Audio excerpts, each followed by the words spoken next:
अस्सलामुअलैकुम। तो कैसे हो दोस्तों आप। मैंने कहा बिल्डिंग के ऊपर से जाके दोस्तों को नज़ारा दिखाया जाए।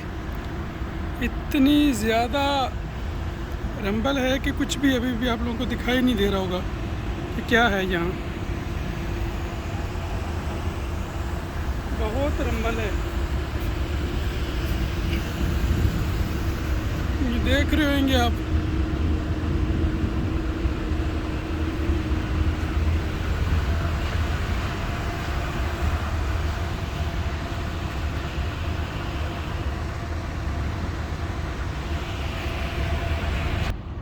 ये देखें, ये 4 फ्लोर की बिल्डिंग्स है, ये 15 फ्लोर की है।